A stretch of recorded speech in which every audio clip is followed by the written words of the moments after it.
Welcome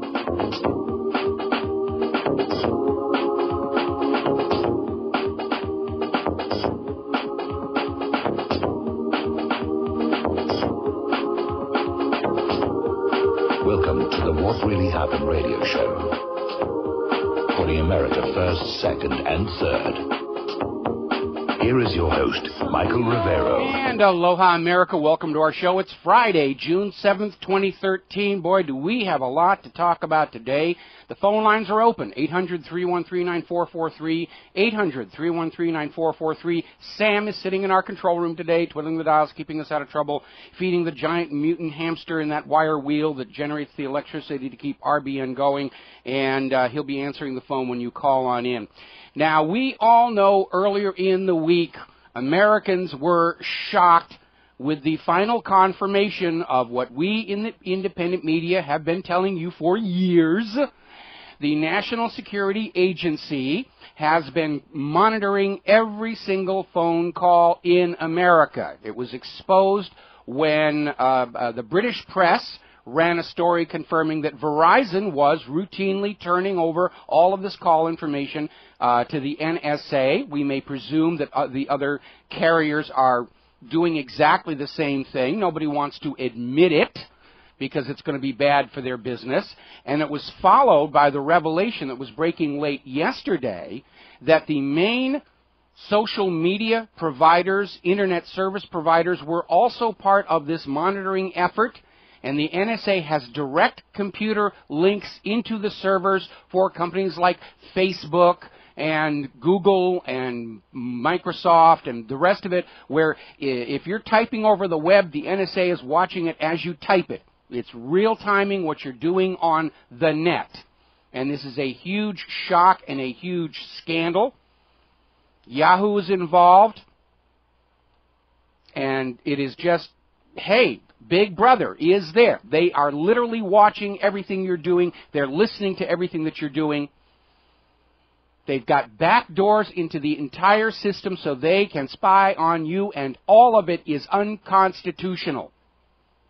All of it is unconstitutional. Now, when the story broke regarding the backdoor into Apple, Google, Facebook, Microsoft data, and this story broke on The Verge and a couple of other places as well. And remember, the British press is leading these exposés. The American corporate media is having to play catch-up. It is the British press that broke this story that we, the American people, need to be paying attention to. And it's regarding what's called the PRISM program. This is the name for the program where the NSA has direct links into all of these major computer providers, Apple, Google, Facebook, Microsoft, and a whole bunch of others here. And there's a direct quote from the article I want to read you. According to the leaked presentation, apparently this isn't based on an official NSA presentation that's given internally, and somebody leaked it to the media. According to the leaked presentation, the program has been in action since 2007 and is considered the biggest contributor to the daily briefings given to the president, providing data in at least 1,477 articles last year alone. Nearly 1 in 7 intelligence reports from the NSA contains data from the PRISM program. So contrary to the assurances that the administration's been handing out, that all of this collected data is just being saved, but they're really not looking at it absent an actual terror investigation and a warrant, this article confirms they are going through the data. They're going through everything, and they're harvesting and data mining and using it to present these reports to Barack Obama. This is a complete and total violation of the Fourth Amendment by the government. And that means the government has now delegitimized itself. It is not conforming to the Constitution. That makes it illegal. And it's not even practical. People exaggerate on social media. It's an unreliable data source, and they're relying on it for all these reports to the president. We'll be right back. And aloha, America. Welcome back to the show. And this situation just gets worse and worse and worse. What we know, the NSA has been logging, monitoring all the phone calls since 2006. Now we're finding out that since 2007, the NSA has been directly connected and linked in to the major computer providers. in America and around the world. This is a global operation. It doesn't stop at the border. And over at Alternet, they have an article quoting computer security expert Stephen Random, who confirms that everybody who went to an Occupy protest was being monitored via their cell phones. And that even if you turn your cell phone off, the government can reach into it to turn on that microphone, to get your location and all the rest of it. And the people at the Occupy protests were not breaking the law. They were not suspected of a crime. They were being monitored by the government. They were being targeted for exercising their rights under the First Amendment to freedom of speech and the right to peaceably assemble and petition the government for redress of grievances. This is not law enforcement. This is not anti-terrorism. This is flat-out monitoring of the government, and you should be furious about this. That cell phone has been turned into the little government snitch in your pocket. They don't even have to bother putting GPS trackers on your car anymore. If you've got your cell phone with you, your cell phone knows where you are on the globe and can send that information through the cellular network to whoever needs to find that out or thinks they have a need for it. Cell phones are telling the government where you are, what you're doing, who you're talking to, people you associate with. It's providing the NSA with intimate details of your life and character. Were you at a protest? Have you been to a mosque? Did you demonstrate in front of a bank or an abortion clinic? Did you get an abortion? It's none of the government's business to know any of that.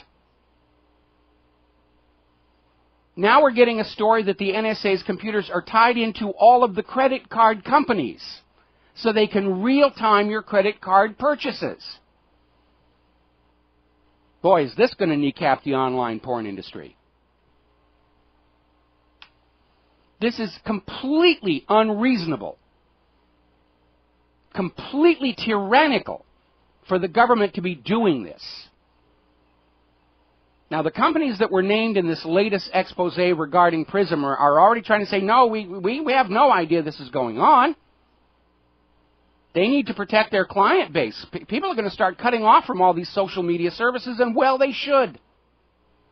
And well, they should. It's time to start disconnecting. I remember back when when the FBI was running their Magic Lantern malware, trying to infect the computers of known political dissidents. And in response to a direct question, one of the computer security software providers said, yeah, we allow Magic Lantern through. And then a week later they had to backpedal and say, no, we don't do that really, because their sales just fell right off the edge of the table. We don't want the government in our computers. It's none of their business. They don't have probable cause. It's a completely unreasonable search and seizure of our data. It is a violation of the Constitution.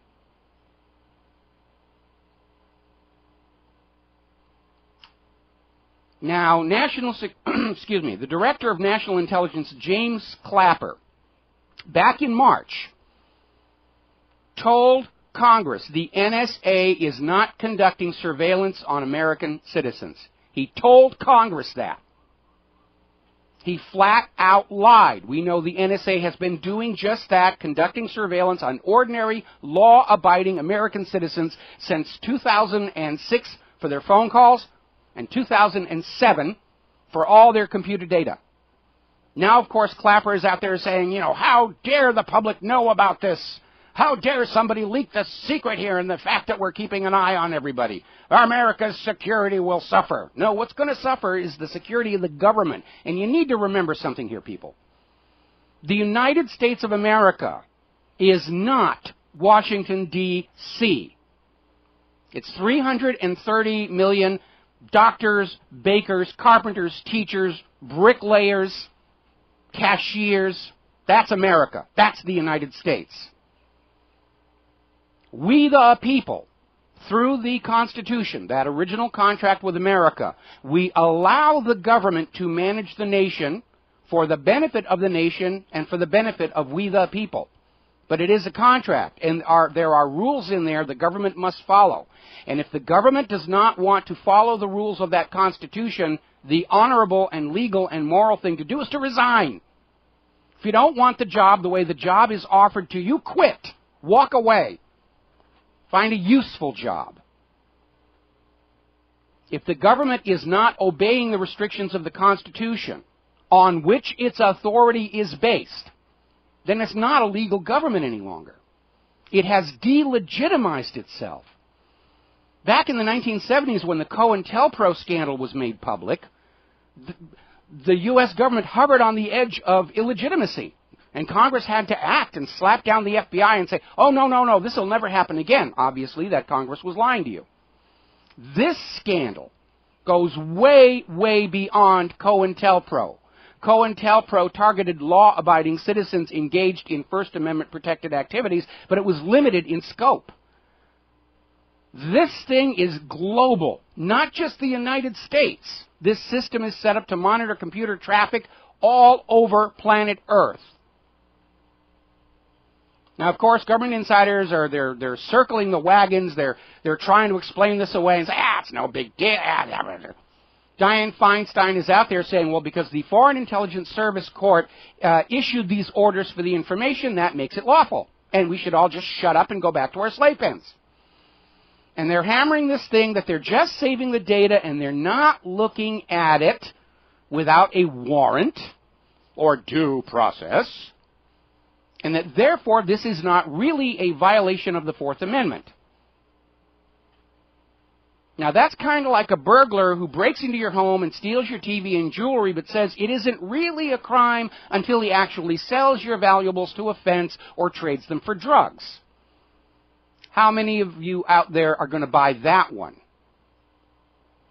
So they're falling back on the thing that, we say it's the law and therefore that makes it okay. Not everything that is the law is right. Everything the Nazis did was the letter of the law in Germany, but we knew that was not right. Slavery was once legal in the United States, but we knew that was not right as well. And you need to go back to the United States Supreme Court decision, Marbury versus Madison. Laws repugnant to the Constitution are automatically null and void.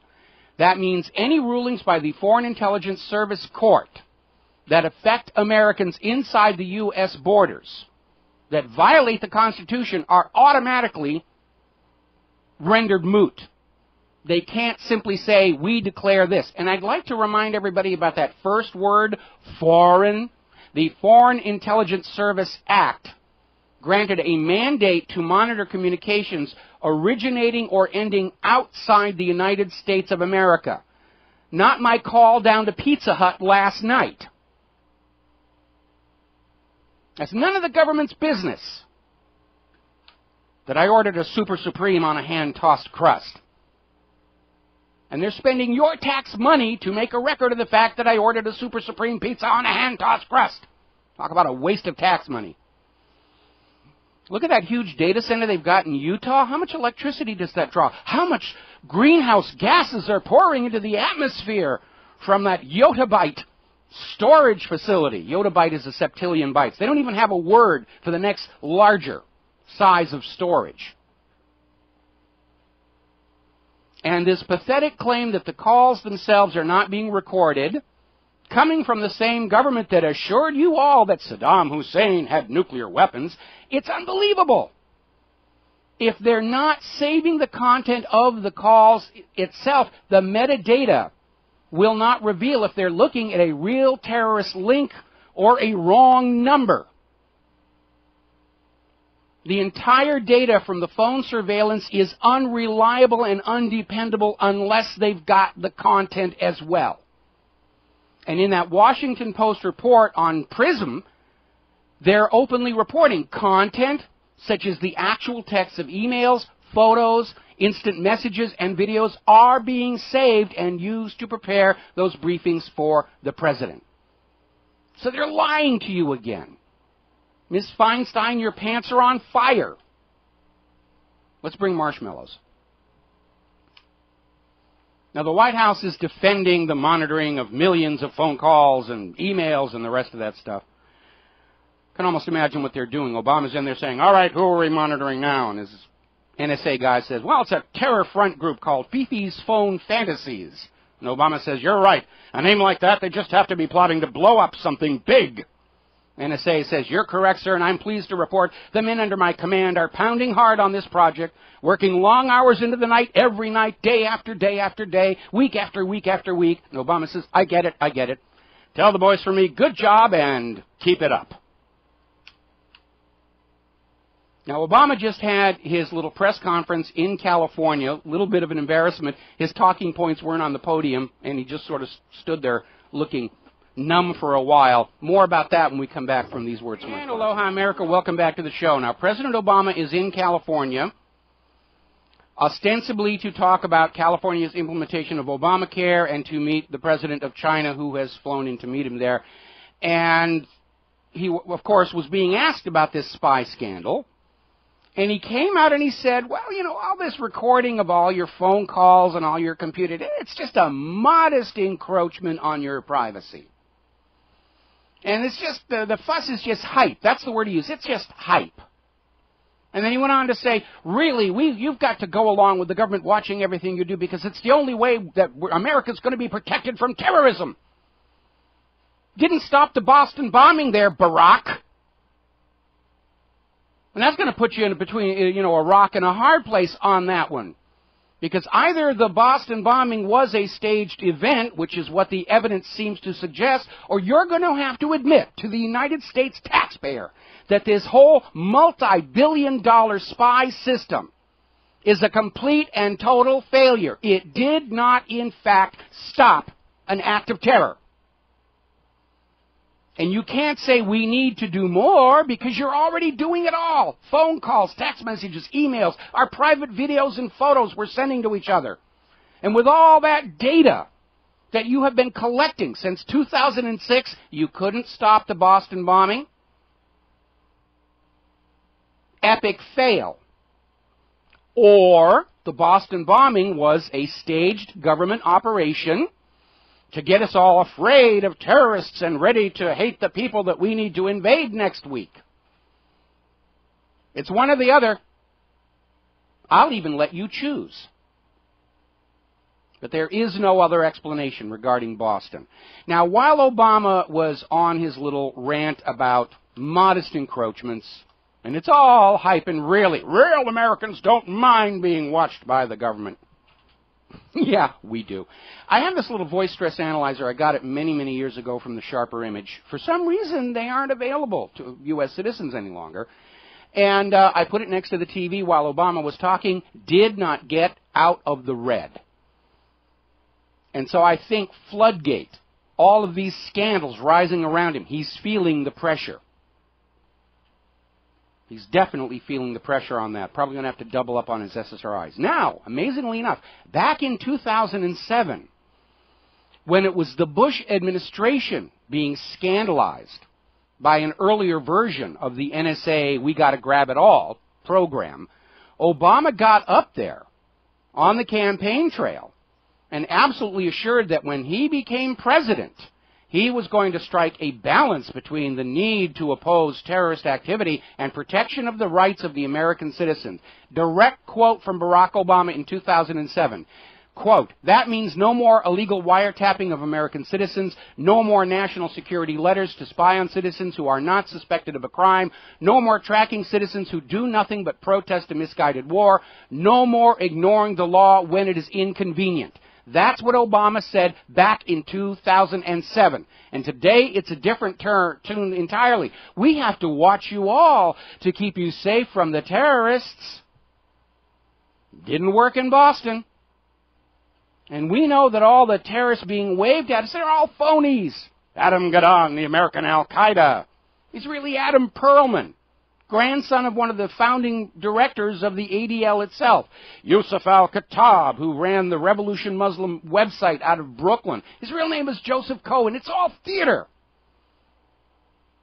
And the curtain has fallen off the rod, and we're seeing the props and the set pieces and the flats and the braces behind all of this stuff.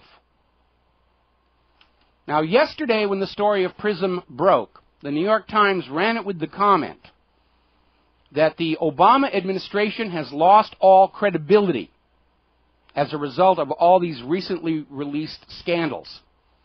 And then today they backed off and said the Obama administration has lost all credibility on this issue.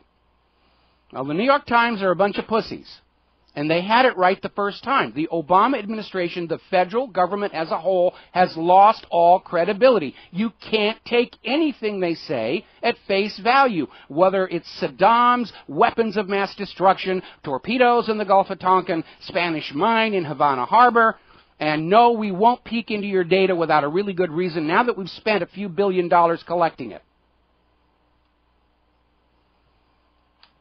Now, the defenders of the orthodoxy are already out there working overtime over the weekend trying to just sell you this idea that it's really no big deal, you know. We need to have all of your phone calls, and we need to have all of your data, and we need to know what you're doing every single second of every single waking moment, and sometimes into your sleep as well, to keep the nation safe from terrorism, blah, blah, blah, blah.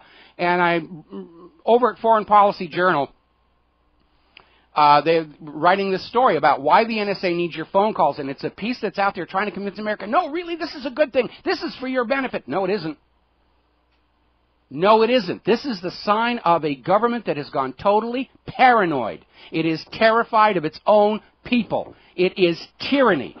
More on this when we come back. Aloha American, we're reporting on the developing propaganda war between the American people, who are justifiably furious over the revelation that they are being monitored continuously, as if we are all 330 million terror suspects, enemies of the state.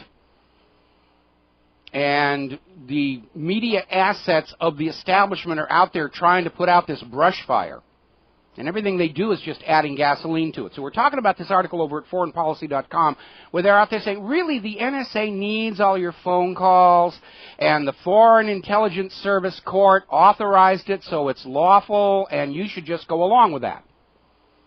Well, there are a couple of problems with that, as I mentioned earlier in the show. Just because something is legal doesn't make it right. We used to have slavery in this country. It was the law of the land. We recognized that was the wrong thing to be doing. So, plus, again, I want to go back to that whole point about Foreign Intelligence Service, because the Foreign Intelligence Service Act specifically says foreign surveillance, phone calls and communications originating or arriving outside the United States of America. Their mandate does not include inside the United States of America, because that is a violation of the Fourth Amendment to the Constitution of the United States of America. And the FISA court is a rubber stamp. In all their years of operation, they have never once actually refused a request for a surveillance warrant. It's just more of the theater for the government to do what it wants to do and act like it's somehow right, and it isn't. It absolutely is not. The Constitution protects us from unreasonable search and seizure. The NSA has been seizing your private communications data since 2006, and it cannot be construed as reasonable because there isn't probable cause to suspect 330 million Americans of being terrorists. And a simple blanket, we've got to grab it all, is not reasonable. There is no way to twist the word reasonable to say every single American.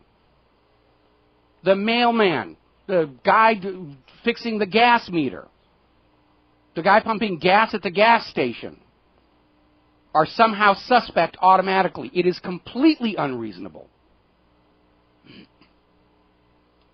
And we're seeing these establishment media outlets trying to convince you all that our descent into the Fourth Reich is no big deal. You're just making a big fuss. That Constitution's just a blankety-blank piece of paper. Really, it's time we get rid of that thing, because it's just getting in the way of the smooth, efficient operation of the central federal state.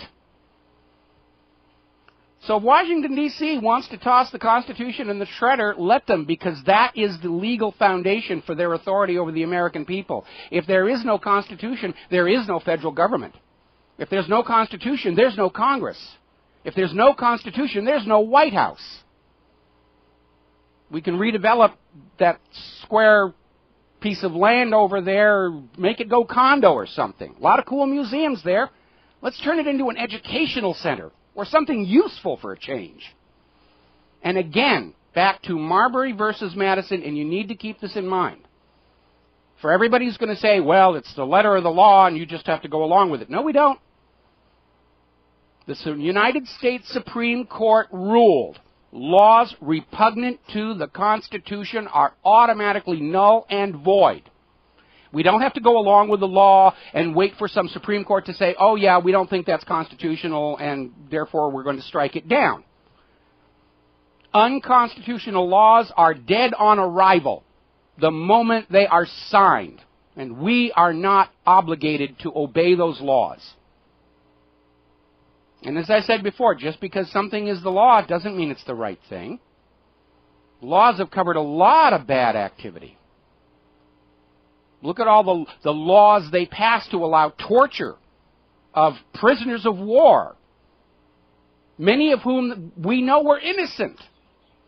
Yeah, it may be the law under NDAA and the Patriot Act, but it's not right. And by the way, I'm not the only person who's saying that as well, because apparently the United Nations has come out and said, as a matter of UN policy, countries that engage in bulk, warrantless Internet surveillance are violating human rights. So according to the United Nations, you all listening to this show are victims of human rights violations by the United States federal government. Now, something very odd here. Last night on The Daily Show, Jon Stewart didn't even touch this. He opened with the community bicycle movement in New York. He spent like 9 minutes on that, and talking about how he's going on vacation till September and all the rest of it. Complete fluff. Didn't even mention the NSA spy scandal. Colbert opened with it, which is one of the reasons I like Colbert a lot better than Jon Stewart right now. Now, as I mentioned yesterday, Israeli companies have been contracted for major portions of this bugging of the U.S. telecommunications grid by the National Security Agency. We saw this in the lead-up to 9/11, where the FBI had uncovered this massive Israeli spying ring in the United States of America, and part of it centered around two Israeli companies. Amdocs, which was processing the telephone records for most of the American phone companies, which meant Israel could do traffic analysis, who's calling who, when, where, and how. And a second company called Converse Infosys, I understand they've changed their name since then, that was the company actually putting phone tapping equipment into the switching centers of the phone companies. So even back then, in 2001, it was obvious the government wanted a system where they could sit at a computer, type in a phone number, and instantly listen to what was on that phone line, or recordings made of those phone calls. So we know for an absolute fact the facility to record the content of the phone calls has been in existence. And anybody who believes the government's assurances that they're not doing that, I have some of Saddam's weapons of mass destruction to sell you. Over at the New Yorker, Jane Mayer is out there saying, it's just metadata. How bad can it be? You're really making a big fuss over nothing here. And she says, the public just doesn't understand, you know. And actually, I put that in the wrong context. Jane Mayer at the New Yorker is saying even just the metadata is far more intrusive into your privacy than what you might think. She says there is so much to be gleaned from the metadata, you don't even need the content. I disagree with her on that. Again, just saving the metadata, who is calling who, is unreliable as an intelligence source, because the metadata can't tell you if it was a legitimate call from a terrorist suspect to somebody, or an accidental butt dialing, or one of the inevitable misconnects that the current phone system does do on a regular basis, kids playing with the phone, dialing a random number and then walking away and leave the phone off the hook, you can't know unless you've got the content. And more people are starting to say it makes sense that they have to be keeping the content. And we shouldn't believe them when they say, oh, we're not actually listening to your phone calls. Yeah, they are. They lied about the existence of this system only in March. Why should we assume they're giving us the truth about it now? It's amazing. The more I talk about this, the angrier and angrier I get about this. Now, little suggestion.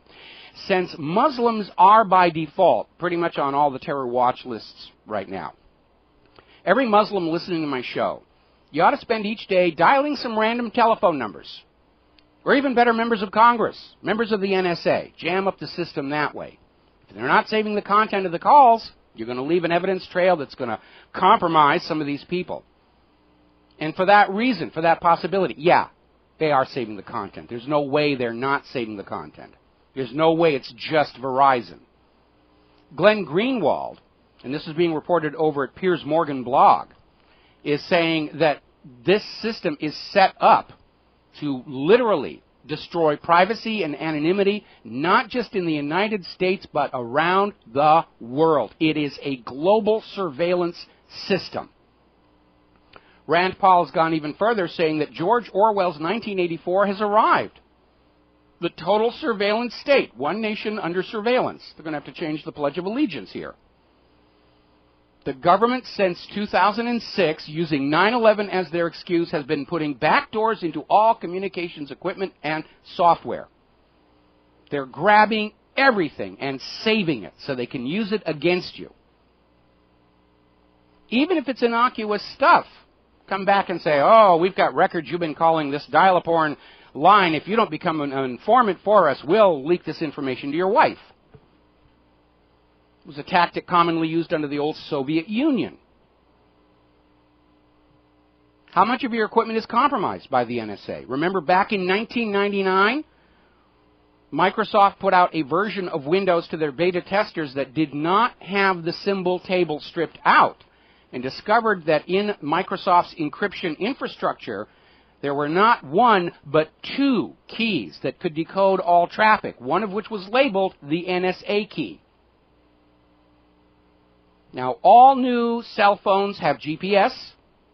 They have microphones that can hear the entire room, ostensibly for the speakerphone function. The phones, laptops, tablets, TV sets have TV cameras built in them now. The new TV sets have TV cameras in there watching you watch TV, ostensibly to make it easy to do video chatting. It's been admitted the government accesses that microphone on your cell phone to eavesdrop, which means they can probably access the TV cameras inside your devices as well.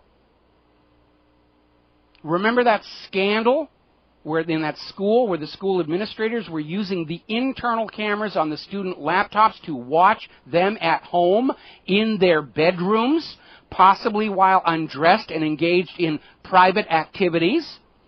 And if you remember what you were like in your teens and 20s, you know what I'm talking about.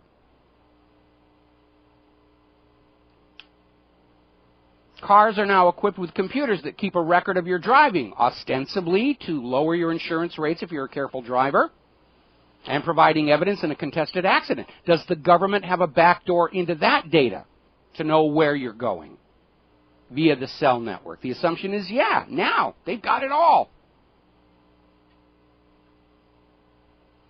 Now, as I mentioned earlier in the show, there's a new word out there for computer geeks, a yottabyte of data.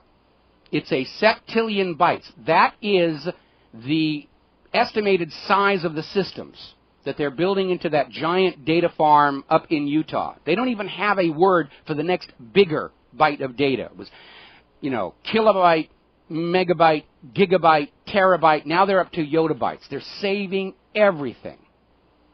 They've got enough room for 500 quintillion pages of text and images and emails and your private videos. Now, the White House seems to be a little bit annoyed that they were caught ignoring the United States Constitution. And they think we're wrong. They think we're being unreasonable in pointing out the fact that they're operating outside their lawful authority. Just amazing, amazing stuff here. Let me skip on down here. Oh, by the way, a little thing here. The data being siphoned off from your life by the NSA is being shared with foreign governments. We already know Israel's got their hooks into the system. Apparently, the NSA program is sharing data with British intelligence.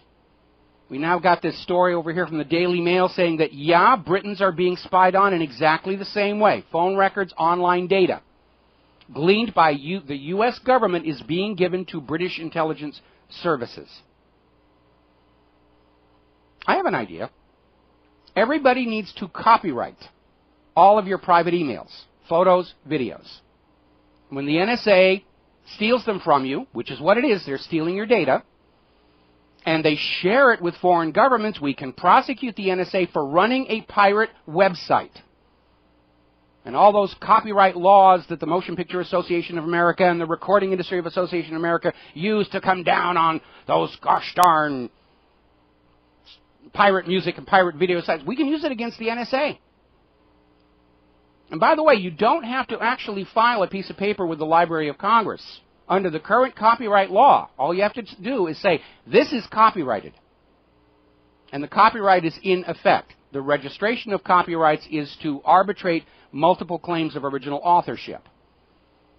But in your email signatures, you probably ought to put in that this is copyrighted property of your name. Retransmission without authorization represents a theft and redistribution of copyrighted material and will be prosecuted to the full extent of the law. I'm sure the NSA is laughing themselves silly over this idea, but I simply want to underscore that the NSA is not operating from a position of law, constitution, or even morality. They're above the law. We're the NSA. We answer to nobody. We'll do whatever the heck we want. All right, getting back to the rest of Floodgate. Because if you thought this NSA spying was going to make us forget about all those other problems, not going to happen. We're seeing these articles. This is from RINF.com about IRS scandals. The IRS is itself the scandal. And that is absolutely true when you consider that nobody to this very day can still prove that they can't prove the 16th Amendment was ever actually ratified. In Sullivan versus United States, Judge James C. Fox admits in the court record that on examination, the 16th Amendment, which allowed the creation of the Internal Revenue Service, failed ratification. Oh, my stars and heavens, the U.S. government lied to the American people back in 1913. What a shock that is, looking back from the present age where we know that pretty much everything coming out of the government is a lie. How do you tell when a politician's lying? Their mouth moves and words come out. We got to take a break for commercials. We will be back. And aloha, America. Welcome back to the show here. And we're going to go to the phones here. Aaron in Texas. Aloha, Aaron. Welcome to the show. What's on your mind? Hey, how you doing, Mike? Doing fine. First, I got a joke. to tell you, and then after that, I got a question. Okay. Have you received a black box? Because obviously I heard another radio show talking about you, saying how a bunch of alternative radio shows receive these black box full of money, like Alex Jones, for example. Please send money. I don't care if the box is black or brown or paisley or... They're saying that you guys are pretty much paid for to say certain things about the government. Oh, my goodness. Well, I got to tell you, they're years late on the paychecks, if that's true. That's what I was thinking when they were talking about this. It's like, okay, first of all... Man, they're getting desperate out there. They're getting desperate out there if they're trying that one. Yeah, I mean, I was listening to it yesterday. Actually, it's on YouTube if you want to check it out. Would you send me the URL? That'd be good for a giggle. Okay. That would be good for a giggle. Well, right now, I'm here at work, but if I do forget, just go ahead and look it up under your name on YouTube, and go ahead and look it up. It says, "What Really Happened to Michael Rivero." It's go to the week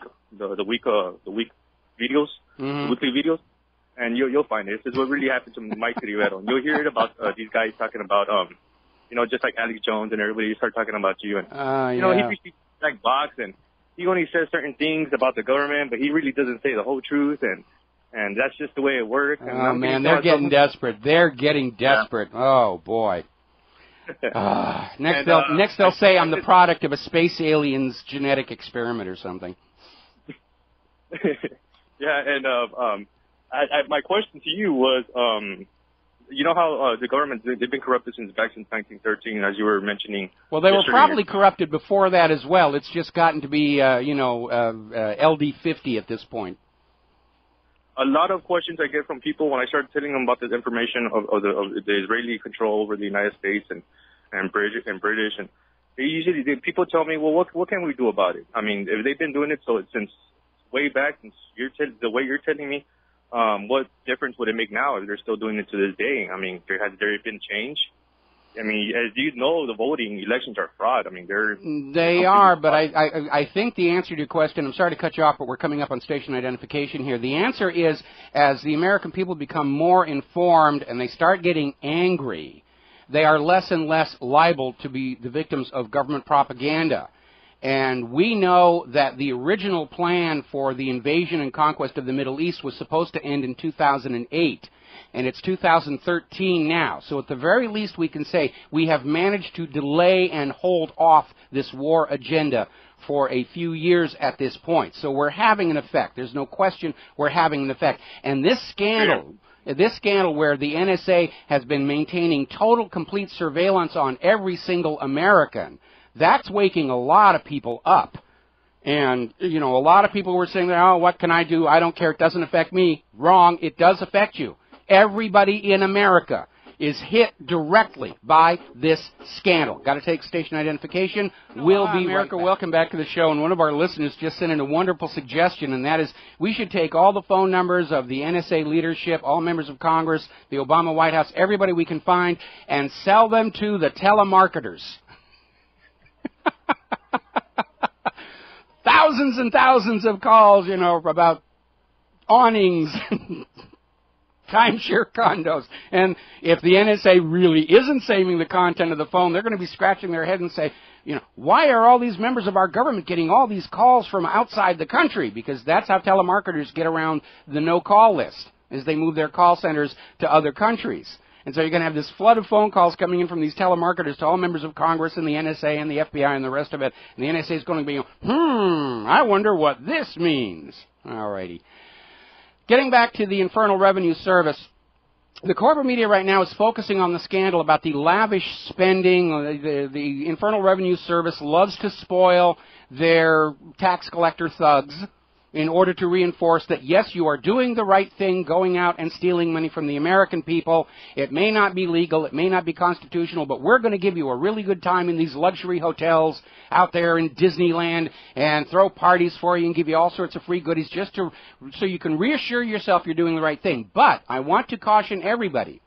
This lavish spending aspect of the scandal is being promoted on the corporate media to distract you from the original scandal, which is that Barack Obama was using the IRS to target his political enemies. And that is an impeachable offense. It was one of the articles of impeachment against Richard Milhouse Nixon. So they're trying to use a lesser aspect of the scandal to hide the bigger aspect of the scandal. We saw that back during Whitewater, when Ken Starr was waving Monica Lewinsky and stained blue dresses at us all. So they could stay away from the real scandal, which was government-sanctioned drug running during Iran-Contra, and how money from that operation laundered through the Whitewater network of banks, Madison Guaranty and Trust, Flowerwood, Castle Grand, and the rest of that, shaped the political landscape in America. All that money was pouring into the Clinton campaign. Huge scandal back then. Remember, Bill Clinton's 4 top fundraisers all died within the first 6 months of his administration. And so do not let the corporate media wave a little minor scandal at you and to make you forget the big scandal behind it all. Now, going over to Benghazi, and we're not going to let that one go. CBS is reporting that the latest polls are showing the majority of the American people are convinced the Obama administration is hiding something about what happened in Benghazi. And of course, I think I know what it is. I am absolutely convinced, looking at all the available facts, that Benghazi was supposed to be this staged, managed piece of theater, an October surprise to cement Obama's chances for re-election. And it went horribly wrong. Obama couldn't look like the hero once the ambassador had been killed. Now they're just trying to backpedal, blame other people for it. And the American public seems to be aware that something is very funny about the official story here. Now, going over to DOJ Gate, Eric Holder, in his hearings, was asked if the Obama administration is spying on the Congress. And that was a valid question, because when this scandal first broke, along with the phone numbers of various members of the corporate media, phones inside the Congress itself had their records grabbed. And Eric Holder refused to answer the question. Did one of those, I have no recollection, I don't know, I'm not aware of this thing. Oh, if the White House is spying on the Congress, that is a violation of the separation of powers doctrine. And aloha, America. Welcome back to the show here. And getting back to the Internal Revenue Service. And a reminder, do not let the focus on the lavish spending make you forget the original scandal. The deliberate targeting of political dissident groups and individuals by the Internal Revenue Service for harassment, delaying tactics, whatever.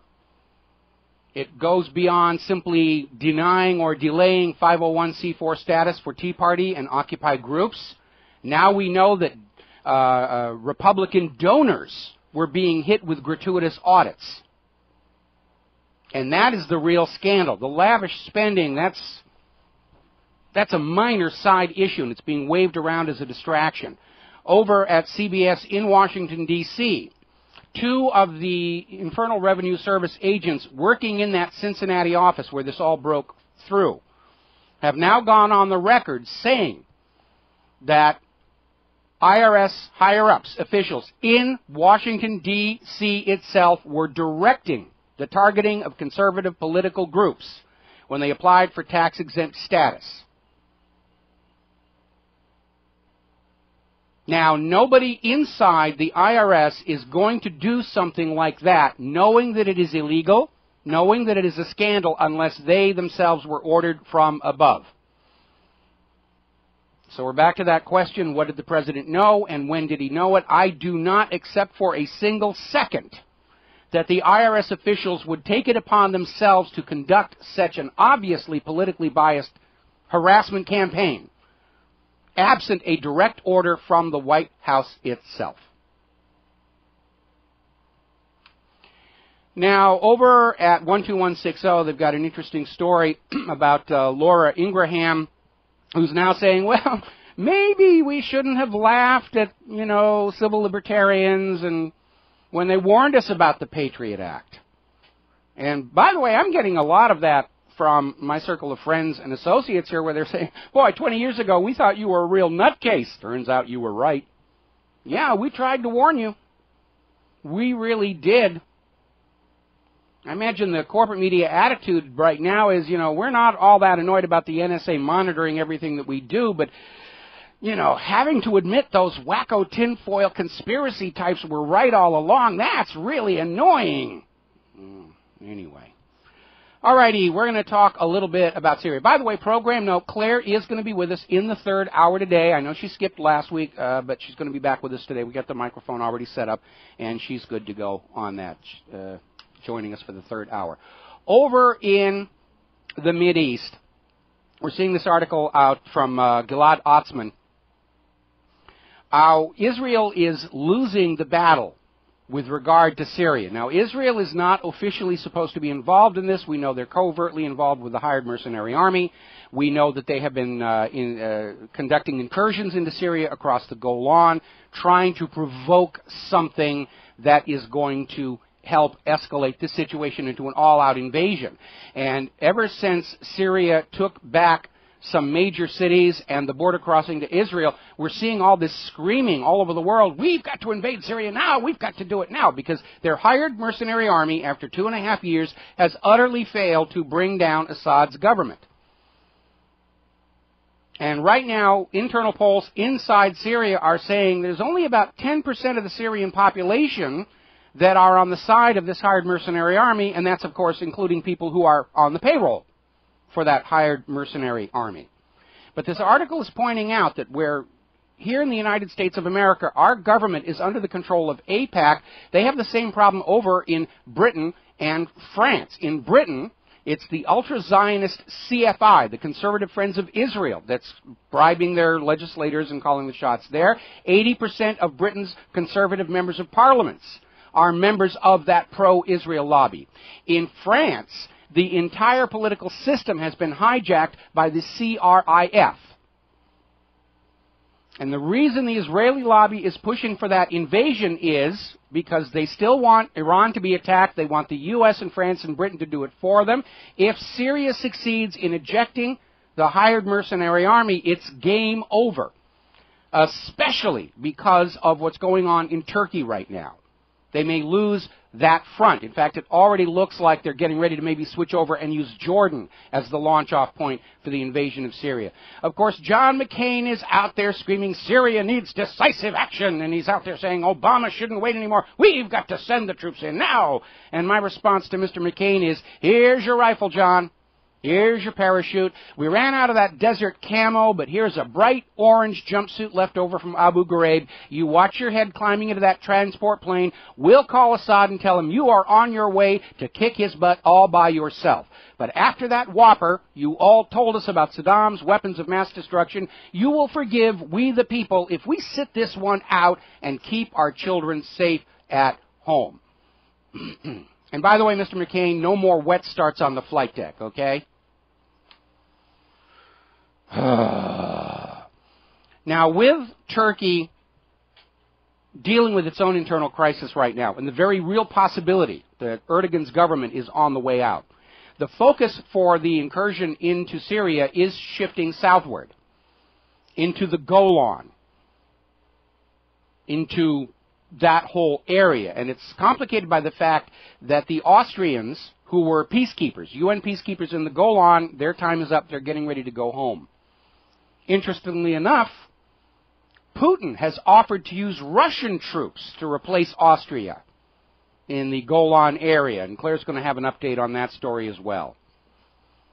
Putin is a chess player, and he's very, very, very good at that.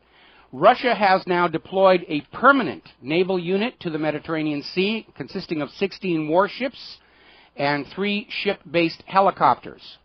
So they have a military presence there. Russia is sending a clear and unequivocal message to the United States of America. You have gone far enough in this dollarification of the world. You have gone far enough trying to force Bretton Woods on the rest of the planet. This far and no farther. Russia told Secretary of State Hillary Clinton.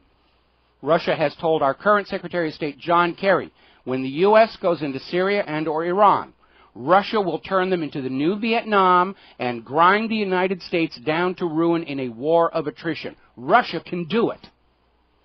The United States is militarily exhausted. It's on the edge of a financial collapse. We've lost our manufacturing that made us so prevalent in big mistake number 1 and big mistake number 2.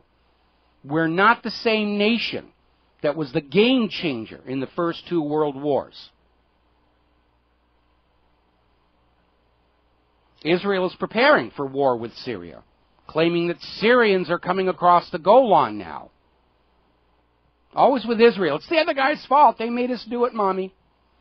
And yet Israel has been bombing Syria.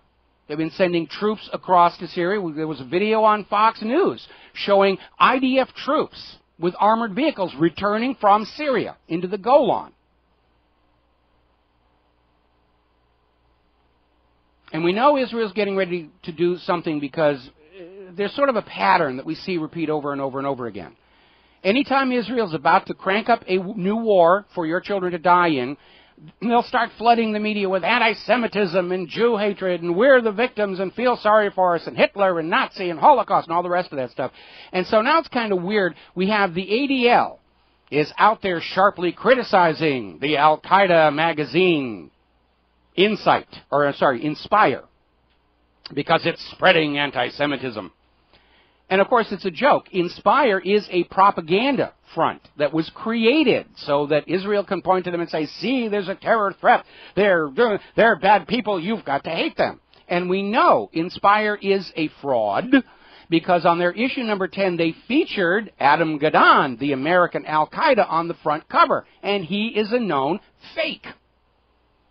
His real name is Adam Perlman. He's the grandson of one of the founding directors of the ADL itself. I'm sure Abe Foxman knows that.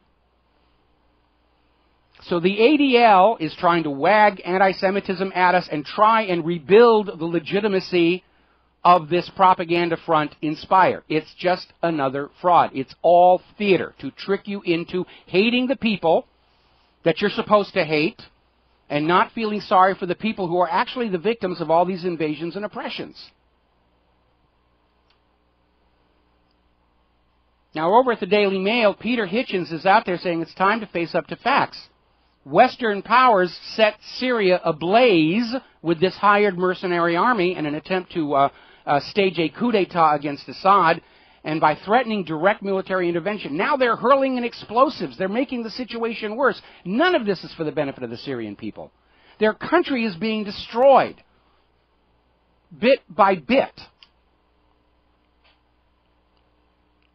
All for oil, for control of oil, to make sure that Syria's oil is only sold for U.S. dollars, to make sure that Syria has their private central bank issuing the public currency as a loan at interest.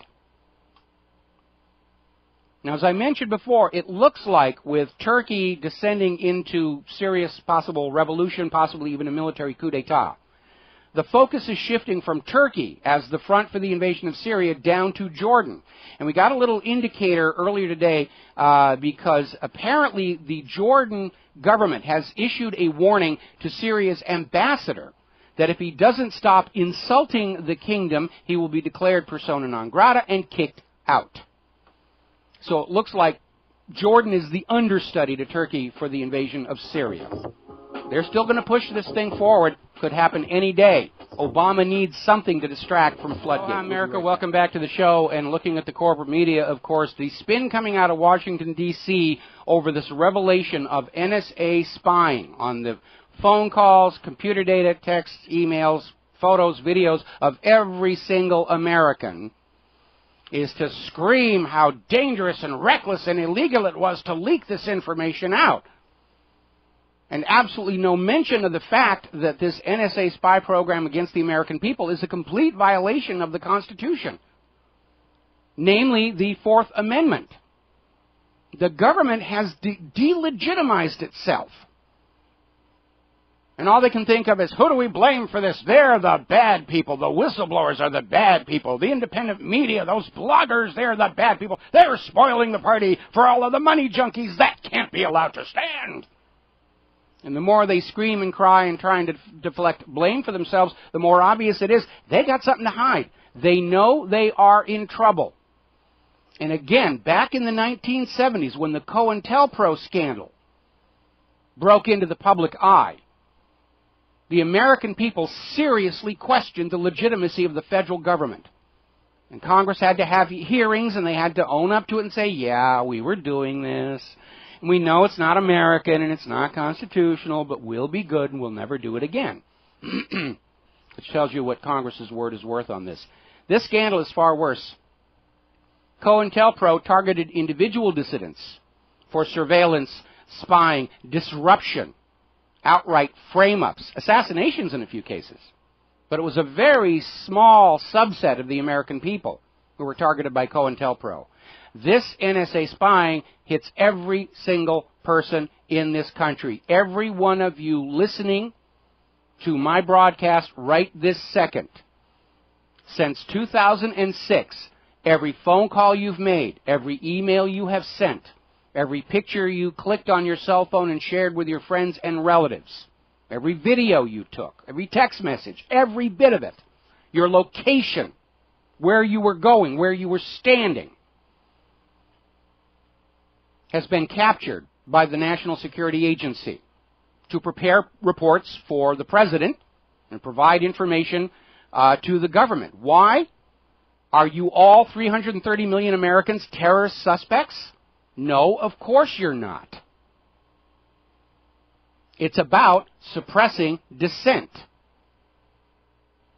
It is a complete violation of the First Amendment, the Fourth Amendment, the Fifth Amendment. It's certainly a violation of the 10th Amendment. They're just knocking them down left and right. And the federal government has to realize that, as the New York Times reported originally, they've lost all credibility.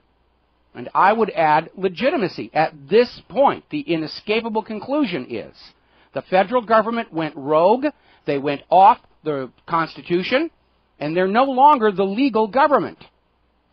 They can't be.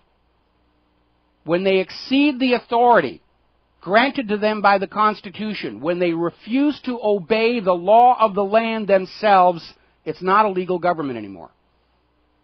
It's illegitimate. And the American people need to wake up and realize that. We don't have a lawful government in this land anymore at the national level. We have a tyrant. We have a dictatorship that is absolutely afraid of you. This isn't about terrorism or law enforcement. With this much data, they could track down all the drug dealers. They could track down all the cyber criminals. They could have prevented Boston, assuming you believe the official story. They didn't. They just want to keep an eye on you to make sure that you're not getting ready to stand up and declare that private central bank is the cause of all the economic problems out here. Phone. Oh, we got a caller on the line. Rick in Florida. Aloha, Rick. Welcome to the show. What's on your mind? Hi, it's good to talk to you. Thank you. I have something I wanted to ask you about. I've been a supporter of Richard Mack, for quite a while. And yet he was on your show a couple of weeks ago, and he said something that really kind of disturbed me. He read off a list of the people that were coming to the upcoming conference, the officials and, sheriffs, et cetera. And then he said, well, and citizens are invited too, and I think it was $150 for one, and $100 a piece if you're coming as a couple. Mm-hmm. And then he said, well, we're charging this so that the official can come for free. And I'd like to tell you why that disturbs me. One, it just seems like elitism again. Put the burden on the citizen. And the second, well, is let me ask you a question. Let me ask you a question here. In any event where the public is coming in, you're going to charge the public. I mean, if you're having, somebody show up to give a rock concert or something like that, you don't make them pay for their own travel. And the same is true when you're going to have a conference. The common courtesy is when somebody is coming to speak at your conference and be what the public is coming to see at the conference, yeah, you pay for their travel arrangements. And Sheriff Mack did not have a lot of funds to work with. By the time they took out the rental of the facility and all the other logistical arrangements, they were very, very tight of money. That's why they couldn't afford to bring me over there, because Richard Mack wanted me to come to this conference, and I wanted to go to it, but we just didn't have the money. That little black box full of all that cash hadn't arrived at the time. We got to take a break for commercials. We'll be right back. Aloha, America. Welcome back to the show. And I have to say that my admiration of the British press is starting to ratchet up here. A story that is coming out of The Guardian has obtained a document, a White House document, in which President Obama has ordered the U.S. intelligence agencies and cyber warfare unit to start drawing up a target list of computers in other countries to be attacked in order to, quote, advance U.S. objectives around the world, end quote. Obama is getting ready to declare cyber war on the rest of the planet. Getting a little bit out of control. A lot of people are starting to find all these old articles in which these back doors by the NSA were being exposed, and this is a story that was over at the German website heise.de, in which it came out that the export version of Lotus Notes sold to European governments, including the German Ministry of Defense, the French Ministry of Education and Research, and the Ministry of Education in Latvia, had an NSA back door. Anybody here remember the Promise scandal? And it all went back to this company that developed what was called the Prosecutor's Information Management System. And it was a breakthrough in its day. It was a database manager that included within it a module that could be programmed to automatically access other databases remotely and bring that information into the Promise database itself. Now today, that's a common feature in virtually every database manager that's out there. But back when Promise was written, was the first one that had it. And the government basically stole this software from its original authors, and they made up versions that they very generously gave to other governments around the world, and it turned out a backdoor had been installed in that. So any government on earth that was using Promise was wide open to U.S. intrusion. And this is nothing new. At the end of World War II, the United States and Great Britain made generous presents of captured German Enigma cipher machines to governments around the world, our allies, our friends, and didn't bother to mention that they'd figured out a way to read the messages encoded on Enigma. And then there was a scandal involving a company called Crypto AG in Europe that manufactured a commercial updated version of Enigma. And there was a huge scandal where the NSA went to this company and gave the CEO a huge amount of cash to allow a backdoor to be installed in that was then being sold to governments around the world. Remember when the DES was established as the mandated encryption system that we're all going to have here in America? And it turned out in the header, there was this little innocuous data packet called the work reduction packet. And it turned out what that was, it was the encryption key you used to encode the DES message, re-encrypted with another key that only the NSA had. So they could intercept any DES encoded message and read it immediately. They didn't even have to try and brute force the key. It was already provided to them. Remember the Clipper chip they were trying to get everybody to use, where everybody would go through this complex encryption system and the key was broken into two parts, and the keys, your keys, were going to be trusted to these two separate government institutions, and it would take a warrant to both of them to get both half of the keys and put it back together before the government was allowed to read your message. And what they weren't telling you was, if you had just one of the keys, you could derive the other one with enough computer power. And that's another reason why Clipper fell flat on its face. Public key cryptography. The idea is that the public key you can't get from the public key back to the private key. Yes, you can, but it takes a huge amount of computer power. Who's one of the largest computer purchasers in the country? The National Security Agency. They have all kinds of supercomputers for all this kind of thing. And I am still of the opinion that the so-called Bitcoin mining was a crowdsource approach to taking public encryption keys and deriving the private keys from them as well. So the NSA has been playing this game for a long, long time. And that is why, if you are a person who actually really does have something you need to hide, whether it's your latest business invention or your romantic emails to your wife, and you really feel you want to have encryption, do not use anything off the shelf. Whether it's RSA or whatever, because if it's out there in the public, the NSA already has it and they know the method. And in order to decode a message, it's a two-step process. Deriving the method, then finding the keys. And of those two halves, finding the method is the hard one. That's why the Allies were not able to break the Enigma code until they got their hands on a physical machine. And so if you're using an encryption system where the method is known, they're going to read your message. May not even be worth the money to read the message, but they're going to read your message. If you really need secure communications to make sure that some FBI or NSA bozo isn't stealing your business idea for some insider stock trades. Remember what happened at the Seattle APEC conference. That's what America's intelligence services were doing, stealing business secrets to give to political cronies. But if you need secure communications, you've got to invest the time, money, and energy into developing your own. because that's going to make it a real problem for the NSA to peek into what you're doing here. All the public encryption is compromised for the NSA. When cell phones went from analog to digital, and they were going to be encrypted so that people with scanners couldn't eavesdrop on your conversation. It was a 16-bit key. And for the first 2 years, every cell phone with a digitally encrypted system, the high order 8 bits were always set to 0. So that somebody with the appropriate equipment could brute force through that lower 8 bits and find the key almost instantaneously. That's how these guys like to play. All right, we're going to go to the phones here. Chuck in Texas. Aloha, Chuck. Welcome to the... Whoa, loud noise there. What's on your mind? Sorry, buddy. Hey, I'm glad you mentioned the Enigma, but, we had broken the Japanese code before the attack on Pearl Harbor, and they used that information to drag us into the war by, encouraging the attack. Absolutely.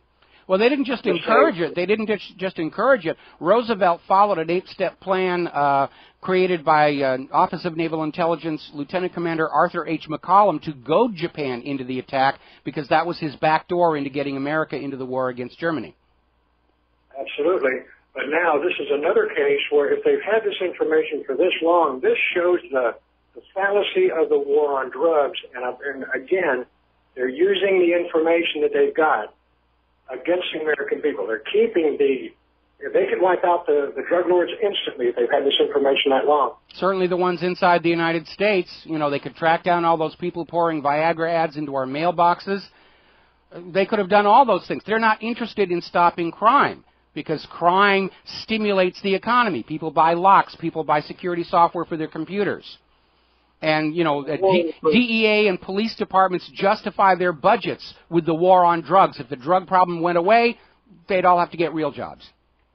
Absolutely. So to me, this shows the entire war on drugs is a scam. Yes, it is. Great show, brother. Later. Yeah, it absolutely is. I mean, think back to Prohibition, when alcohol was made illegal. And immediately, alcohol that had been available for pennies per pint was suddenly worth 10, 50, 100 times as much. And it created a whole new political class. Those people who were doing the bootlegging literally bought their way into the government. Look at the Kennedy dynasty. Joe Kennedy was a rum runner, a bootlegger, and bought his way to power and wealth. And then, of course, as soon as the political structure of the United States had been compromised by all of the organized crime, alcohol money, Prohibition was repealed so that new upstarts couldn't come along and use the same method to challenge their power. And now we're seeing the same thing with the drug war.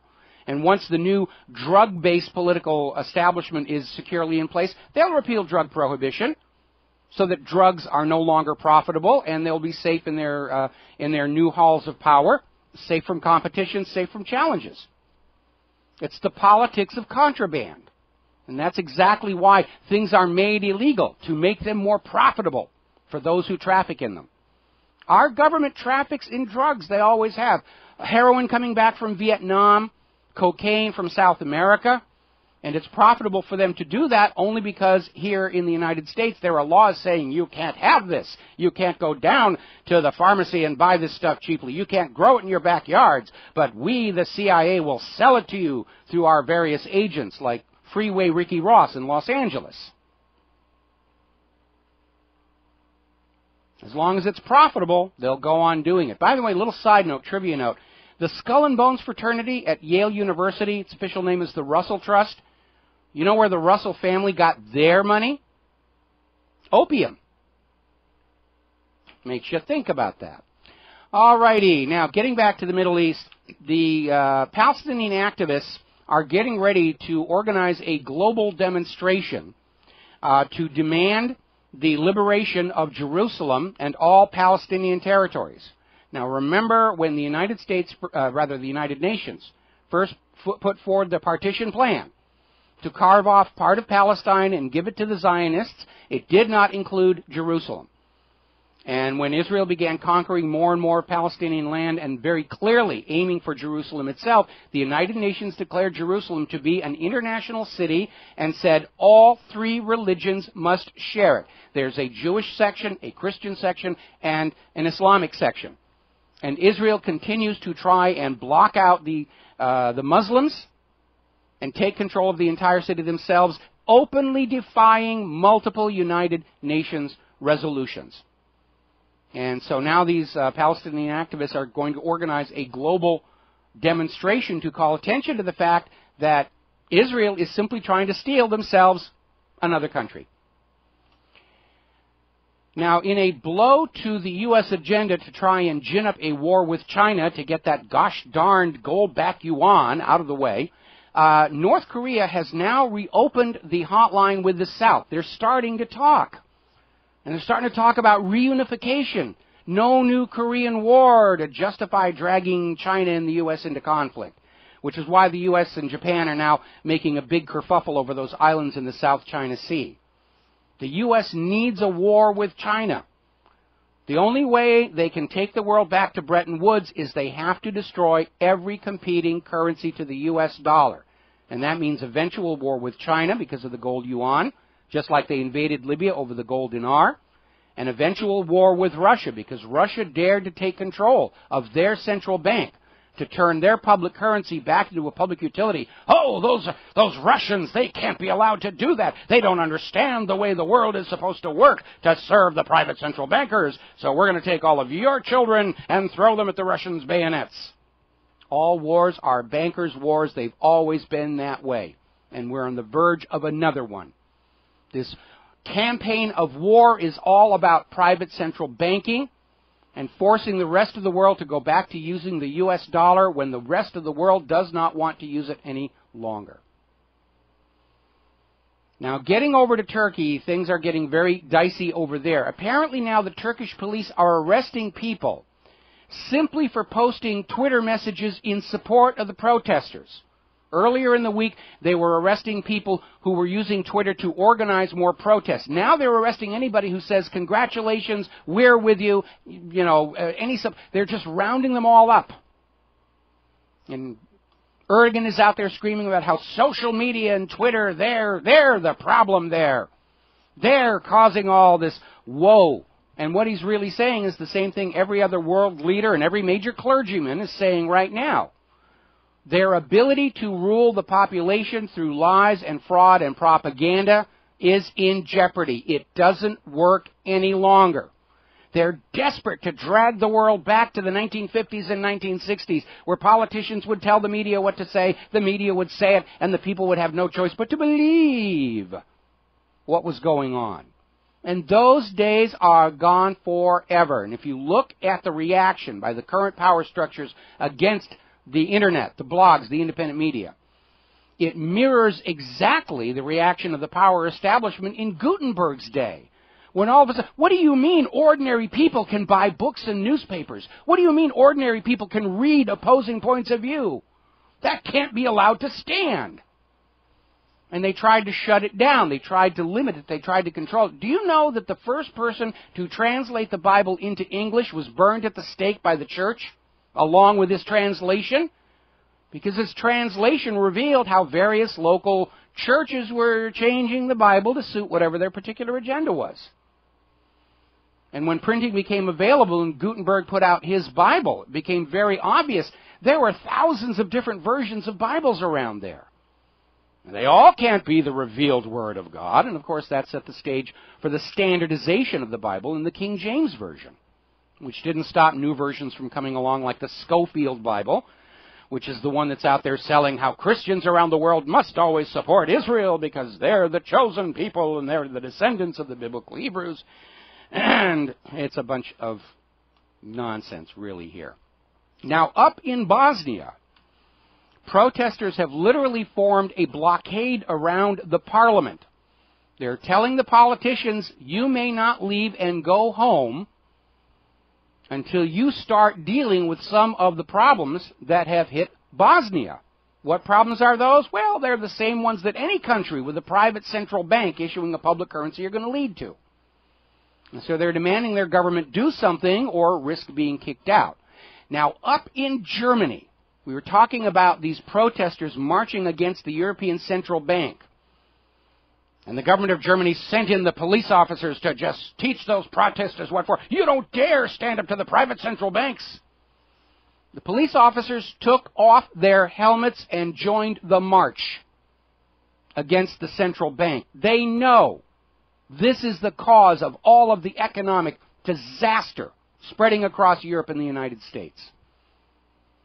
Over in Greece, same thing happened. Major protests over the way the government and the central bank have destroyed Greece.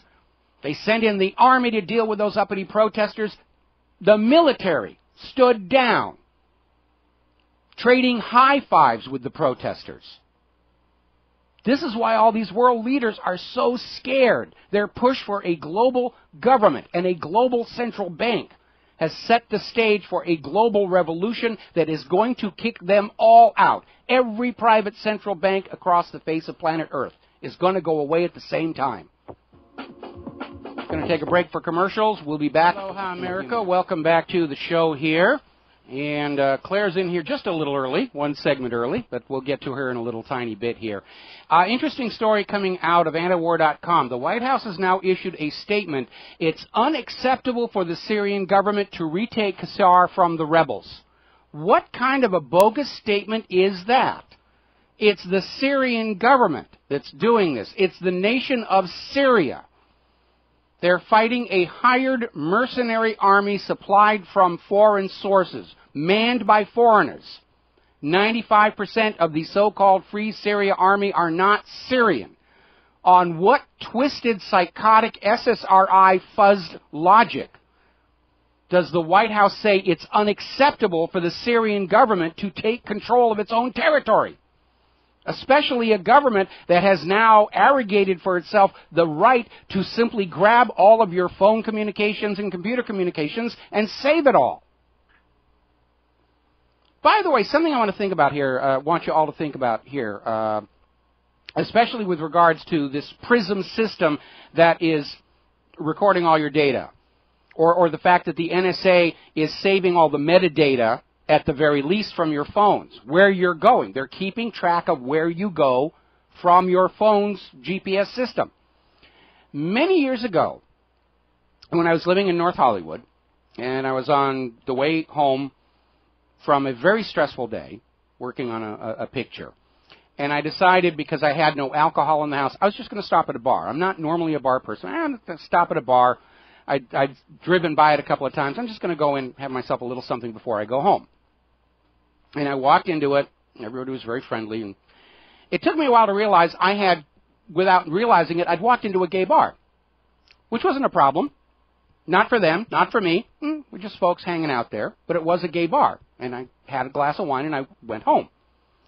Now, if I were to do that today, accidentally walk into a gay bar, or you were going to walk into a gay bar, the NSA is going to have a record of your metadata saying you went to a gay bar. What are they going to do? Say, oh, this person might be gay. And that's why this whole system, for the billions and billions of dollars they're spending into it, it's not going to produce reliable information. Especially if they're not, as they claim, saving the contents of the phone calls. We all make wrong turns. We all walk into places that we think are one thing and there's something else. That's not incriminating evidence, but it's being handled as if it is. My goodness. We already talked about Obama declaring cyber war on the rest of the world here. I was going to talk a little bit about the economy, and I only have time here to really talk about the jobs report, where they came out saying the economy created 175,000 new jobs there, but the unemployment rate went up. That's propaganda at work. What they're not telling you is the economy lost more jobs than were created. They don't want you thinking in those terms. There's 175,000 new jobs. Everything is great. Huzzah, huzzah. Going to take a station identification. Back with Claire after these words. And aloha, America. Welcome back to our show here. And for those of you on Justin TV, the lovely, gorgeous creature behind me is my lovely wife, Claire. Aloha. And every Friday, of course, she comes in with her unique perspective. What's the first thing you wanted to talk about? Well, the first thing that I wanted to talk about is something that you ended with, this jobs report from May. And people in government are clapping and saying, oh, 175,000 jobs, hurrah, hurrah. The only problem is that of the 175,000 jobs that were created, 122 were ultra-low-wage jobs. 122,000 of those new jobs were burger flippers and tire changers. And right. And so, the numbers are not all that they are cracked up to be unless we're looking at meaningful pay for meaningful work. And this ain't it. It's just not, And if you talk to people, I'm not talking about people in government, but people who are struggling and trying to get by, and some of them even working 2 or 3 minimum wage jobs just to barely scrape through, they will tell you that for them, this economy has not improved one whit. And I have to add a comment here, and I mentioned this earlier in the week. When you are trying to get more money out of the population, you have to make sure they've got a means to earn it. When you plunge our college students into $100,000 worth of debt for student loans, you've got to make sure those high-paying jobs are out there so you can get your money back. But because the money junkies are only thinking about money coming in, and they want to have it all, they've created a situation where the debt burden, tax burden on Americans is going up, and the ability of Americans to actually earn money to meet those demands has all but vanished. And that is what is bringing our nation to the edge of financial collapse. And apparently nobody in Washington, D.C. or Wall Street can see that connection between making sure there are high-paying jobs out here in order that all these demands for our money by the banks and government can be met. Yeah, it's a pretty nasty situation. And it's not going to get any better anytime soon. In fact, I was looking at the ending of, or close to the ending of the stock market numbers. They have absolutely no relationship to reality. The price-to-earnings ratio, not there. Well, we've seen this, every Friday. The plunge protection team will come in and massage the stock market to get their Friday happy ending so that all the money junkies can have a nice, relaxing weekend before the circus starts again on Monday. The next thing I'd like to talk about is Afghanistan, which is not too much in the news these days, or rather well ignored. There are 2 items. One, very, very sad and tragic. The United States military has just killed another 3 Afghani children. Not exactly going to win. Oh, they were just going to grow up to be terrorists, so better that we do it now. It reminds me of that line that is attributed to the papal legate at the siege of Montségur. And he is reputed to have said, when he was told that there were women and children with the men who were in this area, he said, "Kill them all, God will find his own." That seems to be the American military policy toward Afghanistan. Well, it's all called collateral damage. They're not dead bodies. They're not dead women and children. They're collateral damage. No, and not you at shouldn't all. feel sympathy for them. And as we pointed out back during that Boston bombing, there were 3 people killed, and yes, it's a tragedy, but it's nowhere near the death rate from these drone strikes, which now we're finding out because of recently declassified documents that at least 25% of the actual intended targets of the drone strikes, they don't know they got the real guy. Yeah. Could be a completely wrong person. Could be an auntie, could be a child, could be a niece, could be somebody nephew, just grandma. wearing the same kind of hat or jacket, and they blow them up, and they take an average of 50 other people with them. We got to take a break for commercials. We'll be right back. And aloha, America. Welcome back to the show. And a listener just sent in a link to a video of Obama from 2009 following his inauguration, where he was out there saying transparency and the rule of law will be the touchstones of this presidency. Oh, yeah. Mr. Obama, your pants are on fire. We're going to grab a quick phone call here. Fred in California. Aloha, Fred. Welcome to the show. What's on your mind? Oh, Michael and Claire, thanks for what you're doing.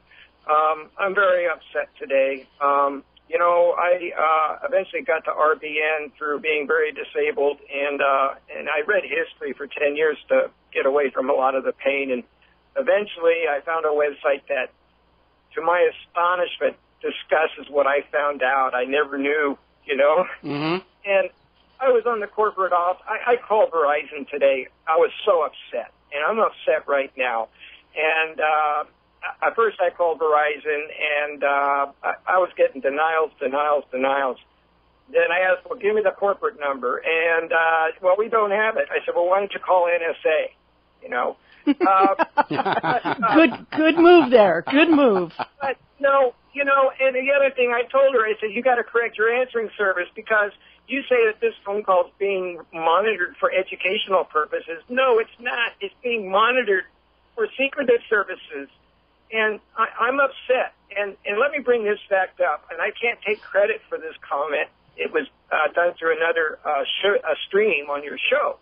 And what I explained to corporate was this. As a businessman, how can I do business with other corporations both in and outside of this country? Mm-hmm. And I don't know that somebody is monitoring my sensitive phone calls. How can I, as a businessman, carry on in a free enterprise system, a capitalist system, and know that I'm being monitored? People are not going to do business in this country. How can our economy come back? It won't. People won't want to do business with us.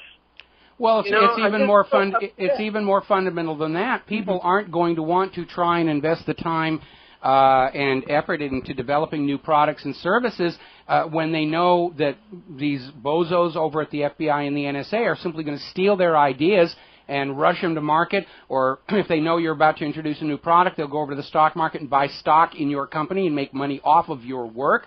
And this is not a hypothetical. It has happened time and time and time again. I have lost count of the number of FBI agents who've been prosecuted for insider trading by taking information they're getting on these surveillance of various people and saying, oh, I got to go buy stock in this, or I've got to dump the stock over here.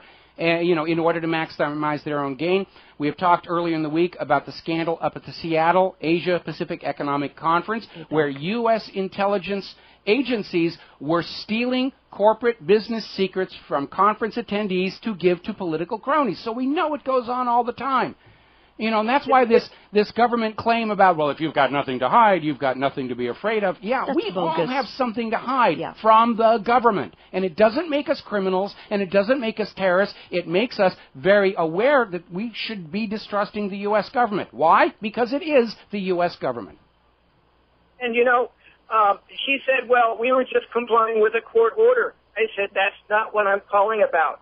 You knew that you had a court order to monitor all the phone calls, but you were complicit in this deceitful behavior in not notifying me as a customer. Why is that? Yep. Why did you not call me up and say, hey, guess what? We're under a court order to monitor your phone. And I told her, I said, when you go home to your family tonight, look at them straight in the eyes and see if you can do it. But, I'm very upset because I saw the president on coming from San Jose today, speaking out on this whole thing, and he just lied through his teeth.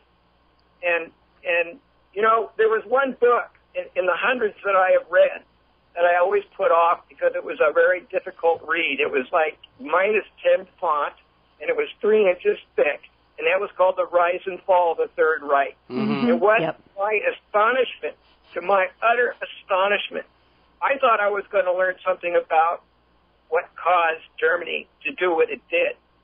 And guess what? I thought I was reading about the history of our country. And that was the biggest surprise and wake-up call from any book I've read. So I thank you for what you do. I'm a paid member, and I urge everyone out there to support this station because I have vetted out hundreds of talk shows. And RBN, together with USAWatchdog.com, are up front, and you're going to learn about what's going on around the country. And I just want to thank you for what you do. And thank you.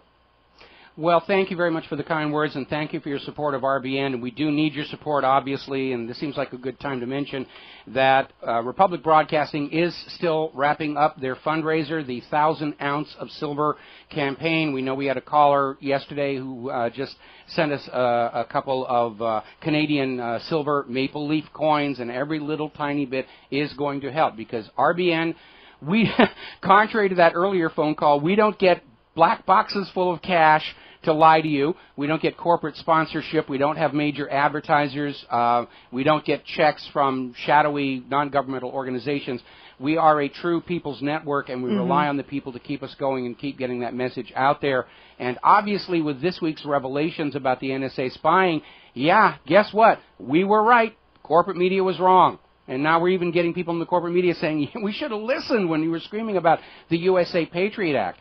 But you do have a right to be angry about this. You're being treated like cattle. You're being treated like property, like a herd, like livestock, where the government simply assumes it has ownership rights over every aspect of your life. Tell you what to eat, what not to eat, what medicines you have to take, what medicines you're not allowed to have. And again, when you have a government that literally is pillaging your business secrets from you for their own personal gain, that shows that the government sees you as property, not as a citizen deserving of respect, not as a citizen with inherent recognized rights. They're treating us all like property with this massive surveillance system to keep us in line, to keep us in our slave pens, to not stand up and throw off the ruling class. And you're absolutely right. The parallels between Germany's descent into fascism and the United States, sometimes I wonder if Obama isn't reading Dictatorship for Dummies by Adolf Hitler, because he's making all those same steps. Mm-hmm. And I don't know why they're following that, because it didn't actually work out that well for Germany. And I don't think it's going to work out very well for the United States. I don't think so either. Okay, what is next on your talking points list? Next, again, concerning Afghanistan, civilian casualties have gone up 10% this year relative to last year. Seema Samar was telling reporters in Herat City that 366 non-combatants were killed during the period between March 21st until May 21st, indicating a 10% rise.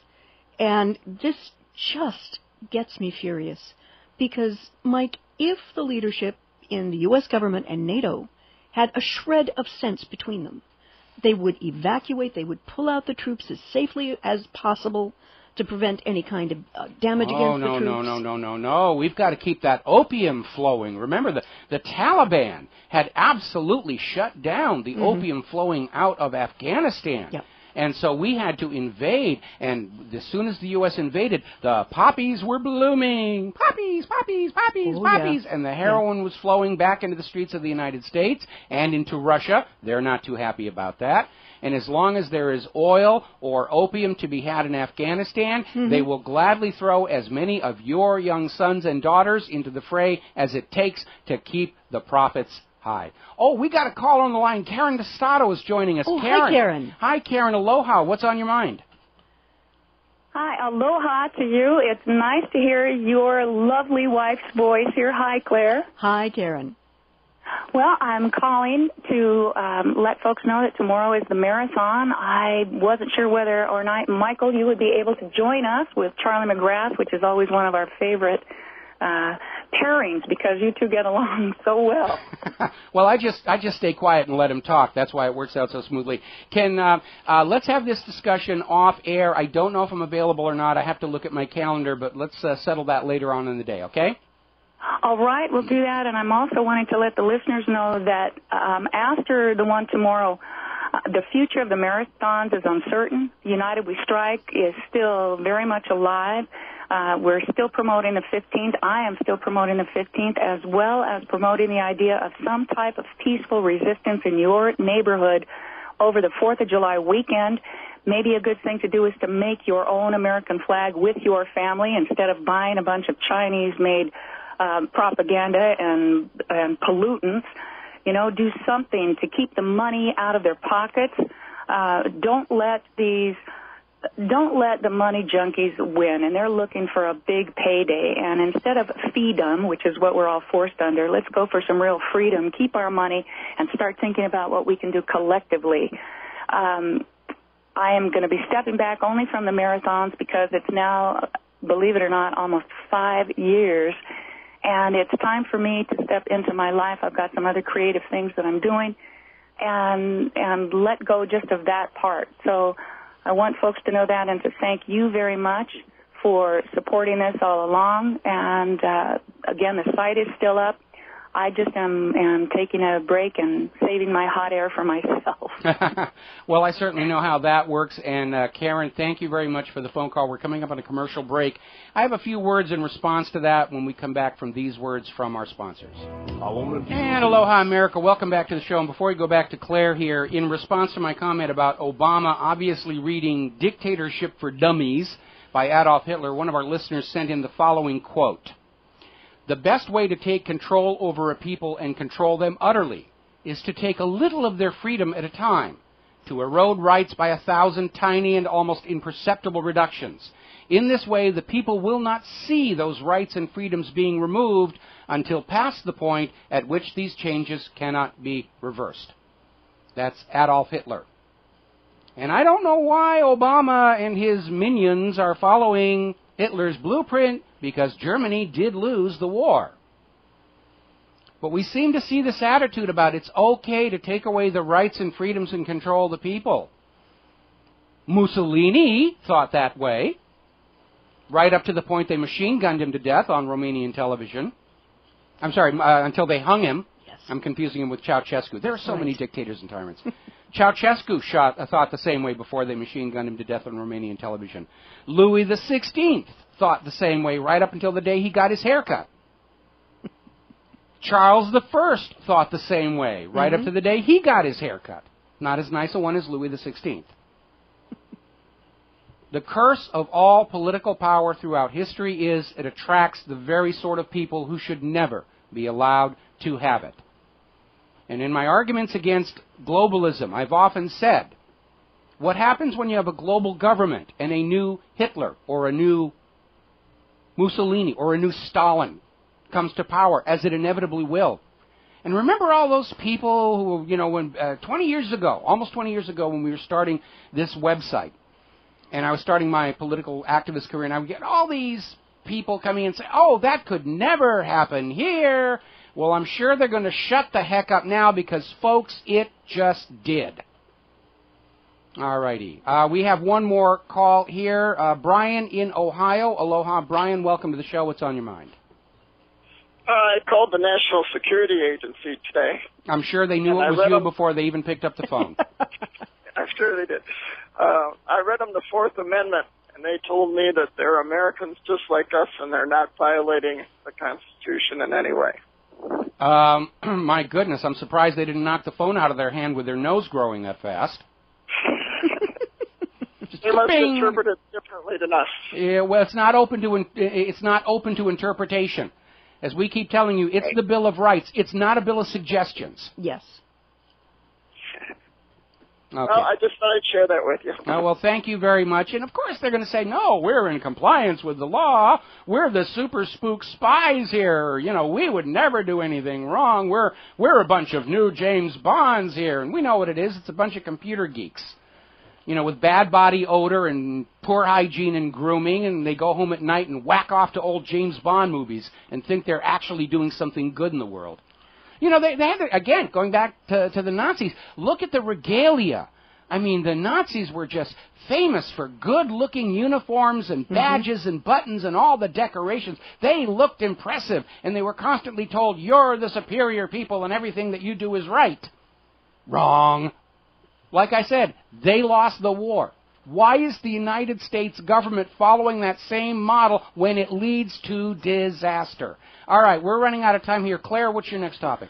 Well, the next thing I want to talk about is the move of the Austrian peacekeepers at the Golan-Israel border, because that area is heating up with rebels who are attacking the loyalist troops, etc., and the Austrians have said, we're out of here. Well, their mandate is up. Yeah. The UN said you only have to go down there for a little bit, and the Austrians are leaving. But the interesting thing is that yesterday Putin said that he would be delighted to offer Russian troops to replace the Austrian troops.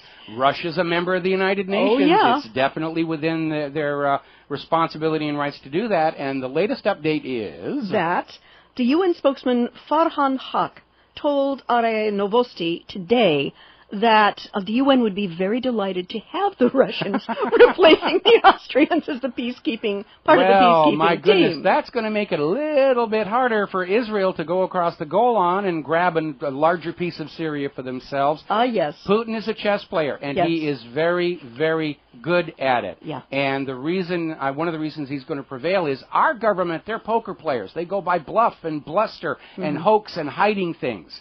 And poker players never really survive against chess players when it comes to global geopolitics. No, and it would certainly put the Russian forces in a very good and clear place on the ground to prevent some mischief on the part of Israel. Well, that was a good thing for Putin to do, and I'm glad the UN is at least considering allowing it. But if I'm not mistaken, and I'm grasping at straws here, so if I'm wrong, somebody call and correct me, but I think the specific deployment of peacekeeper troops is under the control of the UN Security Council, which means we can count on the United States to say veto about Russians going in there. And, you know, we want to send somebody who will gladly stand aside and let Israel roll into Syria and grab a bigger chunk of that country for themselves. That's going to be a very interesting argument to hear. Yes, it is. All right, we're coming up on another commercial break here.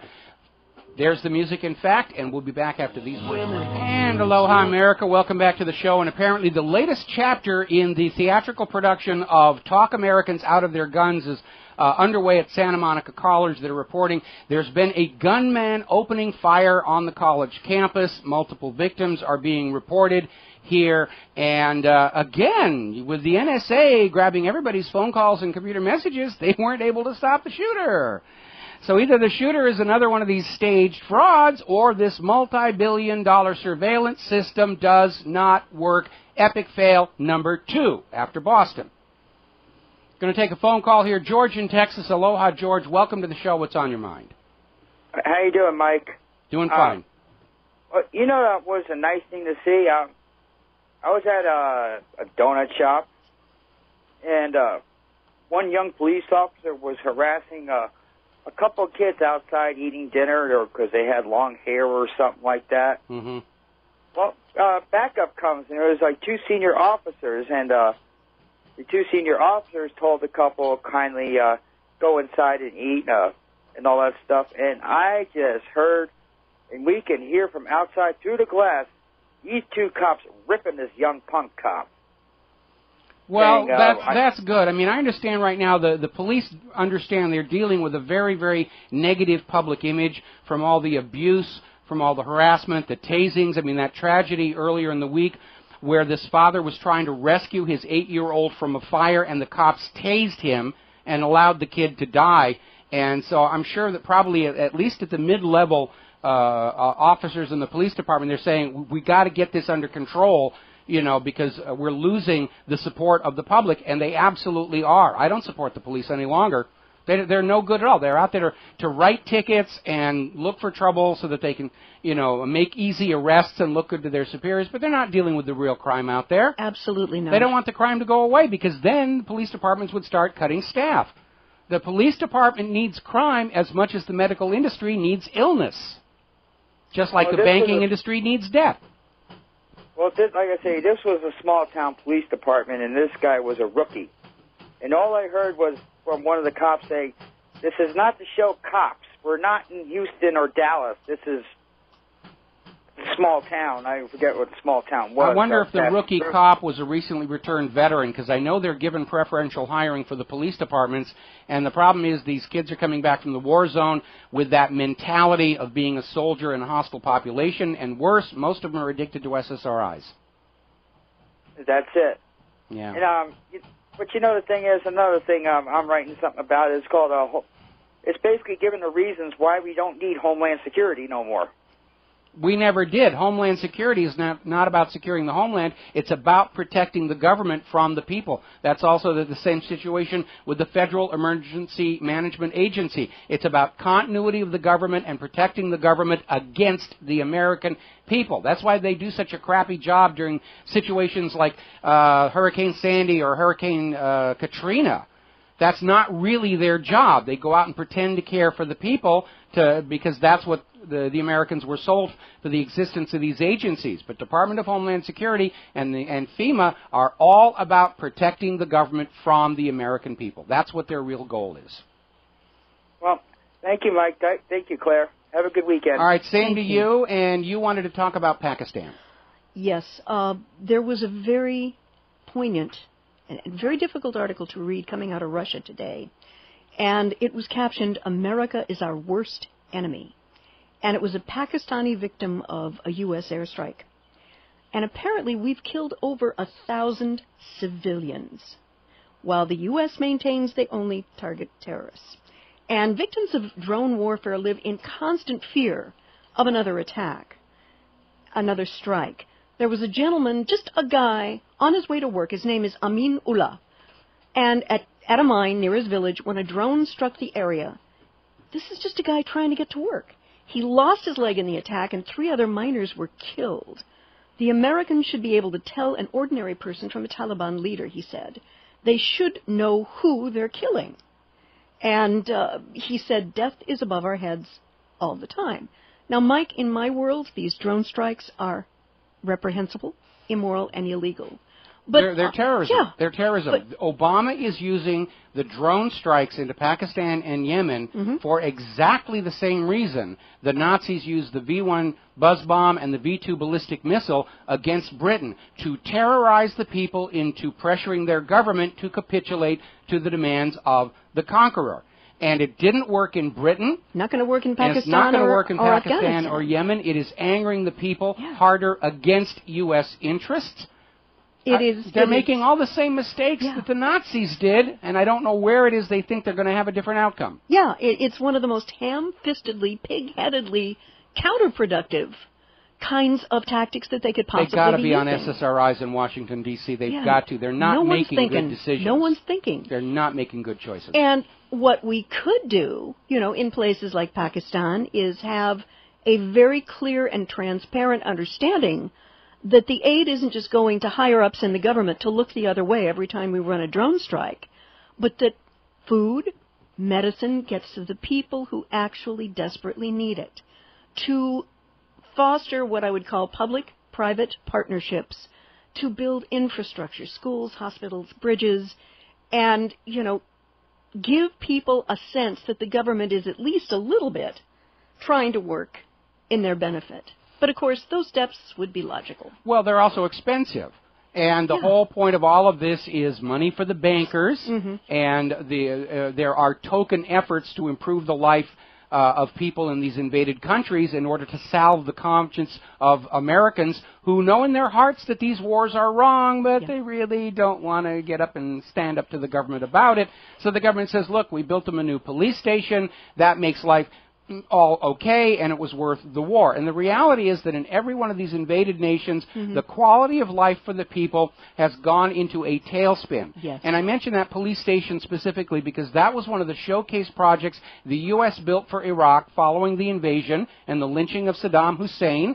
And it was built so poorly. It was built on the same quality as a motion picture movie set. And it fell apart. It's already fallen apart. It's already was completely unusable, and it's fallen apart. It was a set decoration for this theater to convince you that somehow these wars are right and moral and just, and they aren't. They're wars of conquest. They're wars for the bankers. And everything is just a theater piece to convince you to go along with this and to give the government what's left of your money to pay for more bombs and bullets and to gladly throw your children onto the designated enemy's bayonets. And it's all founded on a lie. This government, by virtue of this constant surveillance, this total surveillance on all of you, it has delegitimized itself. If it's not complying with the Constitution, it is not a legal government. And it's taking your money for Wall Street. It's taking your children for wars of conquest for Wall Street. At some point, you got to get angry and stand up and say, this is as far as I am willing to go. And there is a related story that I'd like to go to. Yesterday, apparently, LAPD held a downtown counterterrorism drill and theoretically responding to threats of weapons of mass destruction. And the problem now is, unfortunately, one of the biggest terroristic threats we have to look at in America does not come from outside, but comes from an increasingly militarized police force who are tending to shoot first and ask questions later. This is not exactly how most Americans want the phrase "to protect and serve" to be interpreted. I need some help on this one here because, we have been looking at deaths in America from various causes, and we found out that actually very few people are killed by assault rifles. Far more are killed by their doctors through stupidity and accident and overselling these prescription medications. The one statistic I can't seem to find is how many Americans are wrongfully shot by the police every year in the United States of America. I have been looking for that number. cannot find it. Obviously, it's something the government doesn't want you to be thinking about. When they talk about Santa Monica College and Sandy Hook and the rest of it, oh, these bad gun-crazy nuts. And we know they've killed a lot of people. But what if it turns out the police department has actually murdered more innocent Americans? We do know what happens. Yes. We do know what happens. I'd like to know if, in point of fact, more Americans are dying wrongfully at the hands of the police than at all these so-called mass shooters and terrorists. And if any of our Rivero's Rangers have any statistics on that, please send them. We would love to be able to take a look at those numbers. That's an important number to add into the chart about what should we really be afraid of and concerned about. Because, you know, the government's attitude is, oh, don't worry about GMOs and don't worry about bad vaccines and don't worry about medical mass practice. Worry about guys with assault rifles and all the rest of that whole situation here. It's misdirection. It absolutely is. We're going to take another phone call here. Ron in Lake Havasu. Aloha, Ron. Welcome to the show. What's on your mind? Yeah, hello, Mike and Claire. Hello. Just wanted to have take a minute here and talk about the plunge protection team maxing out their credit cards this week. It seems like. Yes. I just can't understand how it's flip flop where the gold is being plummeted and the stocks are going higher when it makes no sense whatsoever. How can we explain this? Well, it's all being manipulated. It's all being rigged. Like the LIBOR, now apparently there's a huge scandal that chocolate prices were being rigged. It's all being rigged. Gold prices are being kept down through overissuance of these gold futures contracts. And the way they set up the rules is the London Gold and Silver Fix combines the price of the futures delivery contracts with physical delivery right here and right now. And by simply flooding the market with these contracts, they can drive the price of gold down. The problem is they've created a huge bubble of these contracts, and people can't get them settled. In fact, there was a story I was going to talk about from over at Silver Doctors where this 20-year veteran metals trader is saying he was, you know, basically moving away from a broker he was doing business with, and every metal transfer he has made to this broker is being rejected on the flimsiest of excuses. And the bars they are getting do not match the serial numbers and hallmarks of what was supposed to be on storage there. They don't have enough physical to make good on the contracts. And that's why, you know, when Obama gets the guns, the next thing he's coming for is your gold to cover all the shortfalls. And we've been hearing in Europe, the Hong Kong Mercantile Exchange, as these gold future contracts come due, they're having to settle on cash plus a premium, which is not what the people buying these contracts wanted. But so far, they've been able to offer enough of this ink and paper stuff to head off lawsuits for failure to deliver. And it's a real problem because as soon as people start suing these commodities traders over these gold contracts, the whole commodity market's going to start coming apart. Right. Now, what also I think is scary is that super high frequency trading where it used to be a stock tip, you know, a couple of days in advance. Now it's microseconds ahead. Oh, yeah. You can kill it. I mean, I don't get it. How's the average trader going to compete with somebody that has a 5 millisecond advantage? They can't. And it's not just the 5 millisecond advantage. If you are a trader and you are outside those high-frequency networks, stock prices to you are delayed. You're not getting them real time. If you look, well, like on the iPhone, it's delayed by 20 minutes. On the TV news, it's delayed by 15 minutes. Those high-frequency traders are getting the data in real time, and they can turn it around in microseconds. And they have been caught. You know, in order to run up a stock or a stock market, they'll place 1,000 orders for a stock, and as soon as the price starts going up, they'll cancel the orders. And by repeating this over and over again, they can run that price up. And the reason they're doing it is because once they started buying huge blocks of stock to artificially inflate the price of the stock market, to keep people in the market and away from gold, they got trapped because all of those Wall Street firms are holding those blocks of stock on their balance sheets. They can't let the market go down or all these Wall Street firms are instantly insolvent. And so now they have to go on rigging it until it implodes so badly that all the rigging in the world isn't going to stop it. And it's only a matter of time. And that's another reason why Obama and Israel are trying to really crank up World War III. They're hoping that they can get war with Russia and war with China and war with everybody else, that we'll forget all about the corruption and the spying and the looting of America and TARP and all the rest of it, and we'll salute the flag and fling our babies onto the bayonets like loyal little Americans should. What this is misdirection. But on a grand scale, Michael. Well, again, we're at the point of asking, what in the financial services sector is not being rigged? And the answer is hardly any of it. It's all being rigged. Mm-hmm. LIBOR, the mortgage-backed security fraud. We know the stock market is being rigged. We know gold and silver prices are being driven downward artificially, because they don't want to have people closing their savings account and going into physical silver and gold. They don't want investors to leave the stock market and go into physical silver and gold, because either one of those would render these Wall Street firms insolvent. And so their attitude is whatever it takes to keep the suckers in the stock market, in their savings accounts, that's what we're going to do, because banks are held in a higher regard than ordinary American citizens in this country. Well, you're absolutely right, Mike. A couple of days ago on the Fox Business News, they were saying, are we drawing in the retail investor? Are we drawing in the retail investor, the little guy? And that's what they were trying to do. And I think running up the stock is the way they're going to do it. And, of course, they're going to flush it down the toilet as soon as they get capitalized with everything they can. Well, it's not a question of whether they want to flush it down the toilet. They can't stop it from happening. They're just out to get the most that they can out of it.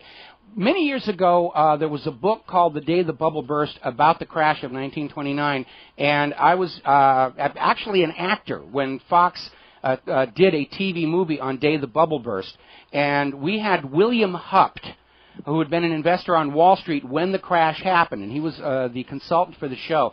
And he related this story where there was this one investor going up to his office in Wall Street, and he heard the elevator operator talking about buying on margin and the rest of it. And this investor said, oh boy, when they're dragging in the regular workers on margin, it's time to get out. And this investor went up to his office, liquidated, got his money out, and avoided being caught in the crash. And by the way, a little side note, along with everything else that's happening with the U.S. stock market, right now, margin calls are at margin purchases are at an all-time high. That means these people running up the market are not even paying the full price for the stocks. They're plunking down 10%, and they get the stock on their full faith and credit. And when there's going to be a downturn, the margin calls will come out. It was the margin calls that destroyed American citizens and investors, because the Wall Street firms were saying, you owe us X, thus and such, for the margin on your stocks, and the Americans didn't have it. They lost their homes, businesses, and cars. It is an absolute repeat of the 1929 disaster, and nobody in government or Wall Street seems to care. They're too high on their SSRIs and the smell of those paper notes. Well, the better thing is the naked short. I mean, then there's no money up front. You just pretend it is. Well, the naked short is a somewhat different situation than margin calls. We got to take a break for commercials. Thank you, Ron. We'll be back with Claire after these words from our sponsors. Hello. There we go. Boy, this mixer is starting to wear out here. Oh, my goodness. All right. Anyway, back to the show wrap-up here. Just posted a video to whatreallyhappened.com where Nancy Pelosi is saying to aspiring musicians and other creatives, quit your job. Taxpayers will cover your health care. And she's saying basically musicians and creative types could quit their jobs and focus on developing their creative talents because taxpayers will fund their health care coverage. Kind of a little weird out there. And apparently, and this was reported over at Extra Public TV, Nancy Pelosi's also come out saying, I don't remember anyone saying that everybody in the country would have lower health premiums from Obamacare. You know, we never promised that. We didn't tell you it was going to lower your health care costs. We just said it would be a good thing. It certainly is for the insurance companies here. Oh, yeah. All righty, we're almost out of time here. I want to go back and recap this NSA scandal. It is the biggest story. It is the biggest scandal. Possibly second to Obama's staged theatrics at Benghazi. The NSA scandal is an affront to all that America is supposed to be. We have a government that is so afraid of you that they have spent billions of your tax dollars to set up a system to spy on you and monitor you constantly. We're way past the abuses of the Stasi in East Germany. Since 2006, every phone call you make has been monitored and saved. Since 2007, everything you do over the Internet has been recorded and saved.